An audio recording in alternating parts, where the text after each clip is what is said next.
मैं doctor Aarti Sahni, consultant neurology, Primus hospital, Chanakyapuri, Delhi.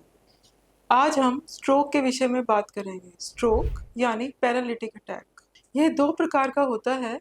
एक होता है इस्कीमिक स्ट्रोक और एक हेमरेजिक स्ट्रोक, जिसमें से 85% इस्कीमिक होता है और 15% हेमरेजिक।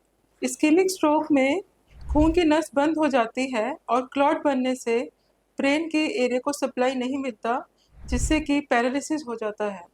और हेमरेजिक स्ट्रोक जो हाइपरटेंशन या बीपी बढ़ने से खून की नस फट जाती है और उससे खून इकट्ठा होने से पैरालिसिस हो जाता है। कई बार पेशेंट कोमा में भी चला जाता है। तो कैसे पहचानें कि पेशेंट को स्ट्रोक है कि नहीं?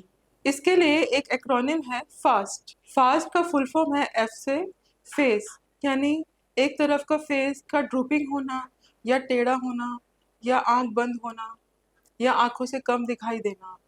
ए यानी आर्म, यानी किसी भी आर्म में या लेग में वीकनेस आना या फिर सूनापन आना। एस एस यानी स्लरिंग और स्पीच, यानी कि पेशेंट का तुतलाना, ठीक से बोल ना पाना, आवाज़ साफ से सुनाई ना देना। और टी टी यानी टाइम। टाइम बहुत इम्पॉर्टेंट है, क्योंकि अगर मरीज़ हमारे पास सही समय पर आए तो उसको रिवर्स किया जाता है। मरीज़ जिनको इस्कीमिक स्ट्रोक है, अगर वो हमारे पास गोल्डन पीरियड या विंडो पीरियड 4.5 घंटे के अंदर आते हैं, तो हम उसको दवाई देकर हम रिवर्स कर सकते हैं और मरीज़ जल्द ठीक हो सकता है। लेकिन अगर इसके बाद आता है तो उसके लिए हमें अल्टरनेटिव मेडिसिन जैसे कि एंटीप्लेटलेट्स देने पड़ते हैं। अब हम जानते हैं कि स्ट्रोक के कारण क्या हैं। स्ट्रोक के कारण हैं age more than 60 years, diabetes, hypertension, recreational drugs, alcohol, smoking.